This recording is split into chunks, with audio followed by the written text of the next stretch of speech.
Good morning, this is your 10 a.m. daily weather briefing. Seeing the last of the light rain start to move through and out of the area. Should see that wrapping up as we move through the next hour. Seeing cloudy conditions continue with ceilings just below 4,000 feet, and overall we'll see dry weather working its way into the area as we move through the next 24 hours, and some additional sun moving in as we get into the afternoon time frame. Looking at the current surface analysis, we can see still showing some of that radar over the area, but since this was issued, seeing that rain a bit further east, and going to see some slightly breezy conditions jump up as we get into the afternoon as some of the clouds start to break. But overall, we'll see improving conditions through today as well as into tomorrow.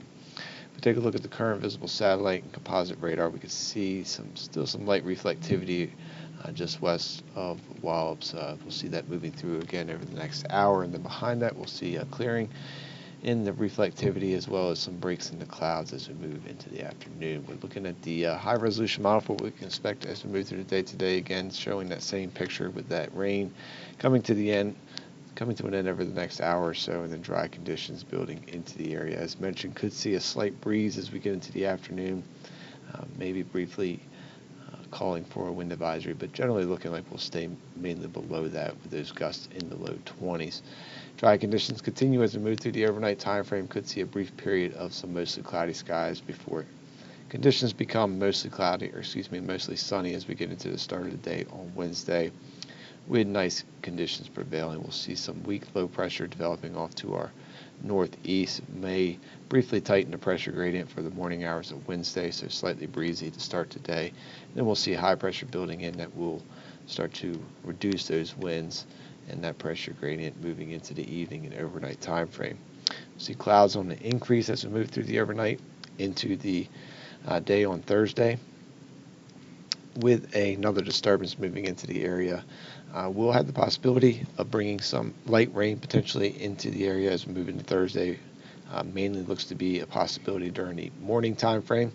As you can see, the NAM model here not quite picking up as much in the way of rainfall, but still can't rule out some light shower activity trying to push through the area, but not expecting anything too significant with that as it moves through.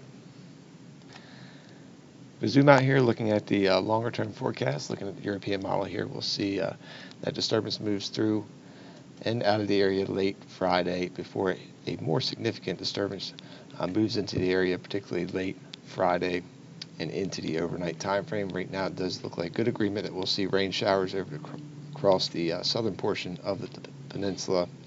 Points further north on the peninsula and into the northeast looks like could see some wintry precipitation, starting off with a mix and then snow at the points furthest north. So we'll see a good chance of some rain showers late Friday into the early morning hours of Saturday before that system clears, and looking at fairly seasonable to slightly mild conditions as we move through our Saturday. And then another disturbance looks to move through potentially as we get into the later hours on Sunday into Monday, as models in agreement that we'll see another trough digging into the eastern part of the country.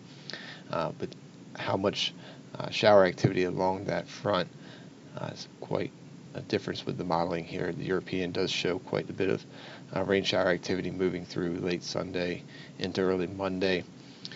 Slightly different timing with the GFS and a bit drier solution, so we'll see how that comes together as we get closer to that event. And then it looks like we'll see cold conditions back into the area as we get into the start of next week with some breezy conditions as well. So looking at the 24-hour weather risk chart for today, holding that red risk for precip this morning. Again, that should be wrapping up in the next hour or so. We'll start to see some breaks in the cloud cover as we move through the afternoon. We'll see our high temperature peaking around 49 degrees. And winds becoming southwesterly with peak gusts up around 22 knots. So just a yellow risk for wind advisory criteria, but again, looking like we'll stay below that. And we'll see those winds continue to weaken as we go into the evening time frame, possibly seeing a ceiling develop around 3,000 feet through the overnight time frame before mostly sunny conditions as we get into the start of the day on Wednesday. And we'll stay fairly mild as we move through the overnight with that cloud cover, with our low expected around 42 degrees. Tides are running slightly below normal. Extended forecast here, again, looking pretty nice for Wednesday other than some slightly breezy conditions early, and looking at fairly seasonable high temperatures for our highs on Wednesday. And as we go into Thursday, we'll see that slight chance of some light rain through the area, about a 30% chance. But overall, looking at a pretty nice day with some mostly cloudy conditions. And then the better chance of rain moves in on Friday, looking to be about a 70% chance during the PM time frame and into the evening time, with some widespread rain looking to move into the area. And then again, looking at dry conditions for Saturday, and that next chance of rain moving in for the later portion of the weekend. That's going to wrap up the 10 a.m. daily weather briefing. We'll be back again tomorrow at 8:15 and 10 a.m. Enjoy the rest of your day.